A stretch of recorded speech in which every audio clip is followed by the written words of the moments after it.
Hello everyone, నమస్తే, welcome back to my channel Ishmanu wonders. ఈరోజు మన ఛానల్లో yummy delicious sweet recipe gulab jam ఎలా ప్రిపేర్ చేసుకోవాలనేది చూసేద్దాం.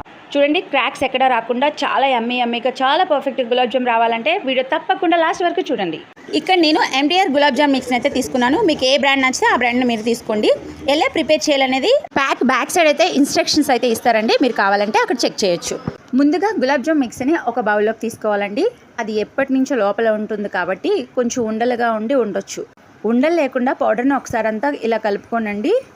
ఇలా మిక్స్ చేసుకున్న తర్వాత ఇందులో కొద్దిగా వాటర్ని వేస్తూ కలుపుకోవాలండి. చపాతీ పిండిలా అసలు కలపొద్దు. అలా చేస్తే మనకి గులాబ్ జామున్స్ అనేవి సరిగ్గా రావు. చూడండి, ఇక్కడ చూపిస్తున్న విధంగా పిండి అనేది ఈ విధంగా ఉండాలండి. చపాతీ ముద్దలా కలపొద్దు. గట్టిగా ఎక్కువ వాటర్ కూడా అస్సలు వేయద్దు. ఇన్ కేస్ వాటర్ ఎక్కువైతే ఒకసారి ఒక ప్లేట్లో అంతా స్ప్రెడ్ చేసి ఒక 10 మినిట్స్ ఉంచితే డ్రై అయిపోతుంది. చూడండి, ఈ విధంగా మిక్స్ చేసుకున్న తర్వాత ఒక 5 మినిట్స్ పక్కన పెట్టేసుకుందాం. ఇప్పుడు మనం షుగర్ సిరప్ని ప్రిపేర్ చేసుకుందాం. పాకం కోసం ఒక వెడల్పు గిన్నె, అలాగే లోతుగా ఉన్న గిన్నెని అయితే తీసుకోవాలండి. ఎందుకంటే షుగర్ సిరప్లో గులాబ్ జామున్స్ అన్ని వేసినప్పుడు స్ప్రెడ్ అవుతాయి కదా, సో మనకి తీసుకోవడానికి ఈజీగా ఉంటుందండి. అలాగే ఈ గిన్నెలో 2 కప్పుల వరకు షుగర్ని యాడ్ చేసుకోవాలి. అలాగే 2 కప్పుల వరకు వాటర్ని యాడ్ చేస్తున్నాను. మీరు తినే స్వీట్ క్వాంటిటీని బట్టి ఈ వాటర్ని షుగర్ని యాడ్ చేసుకోవచ్చండి. సో ఈ విధంగా మనకి పాకం రావాల్సిన అవసరం లేదు. ఓన్లీ షుగర్ మెల్ట్ అయ్యి కరిగితే సరిపోతుంది. ఇప్పుడు ఇందులో 1 టీ స్పూన్ వరకు ఇలాచీ పౌడర్ని యాడ్ చేసుకోవాలండి. ఒక్కసారి అంతా మిక్స్ చేసుకుని పైన మూత పెట్టి పక్కన పెట్టేసుకుందాం. స్టవ్ ఆఫ్ చేసేయాలి.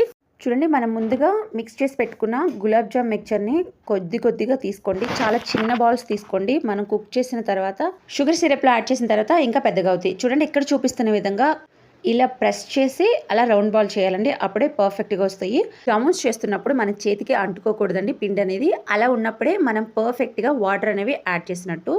చూడండి, జామున్స్ అన్నీ కూడా ఈ విధంగా ప్రిపేర్ చేసుకుని ఒక ప్లేట్లో రెడీగా పెట్టేసుకుందాం. ఇప్పుడు ఒక ప్యాన్లో 1 లీటర్ వరకు ఆయిల్ యాడ్ చేయండి. ఎక్కువ ఆయిల్ ఉన్నప్పుడు మనకి మంచిగా ఫ్రై అవుతాయి ఈవెన్గా.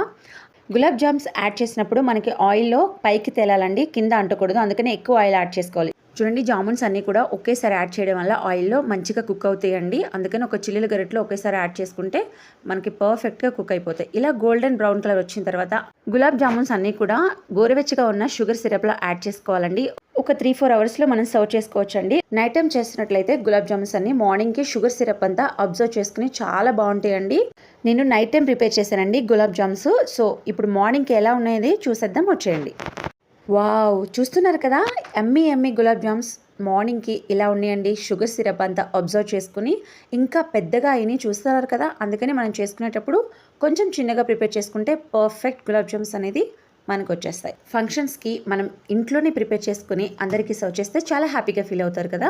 నేను ప్రిపేర్ చేసిన ఈ గులాబ్ జామున్ రెసిపీ మీకు నచ్చినట్లయితే ప్లీజ్ లైక్ చేయండి. మీ ఫ్రెండ్స్కి, ఫ్యామిలీ మెంబర్స్కి షేర్ చేయండి. అదేవిధంగా మరిన్ని టేస్టీ అండ్ ఇంట్రెస్టింగ్ రెసిపీస్ కోసం నా ఛానల్ని సబ్స్క్రైబ్ చేయండి. Thank you so much. Thanks for watching my video.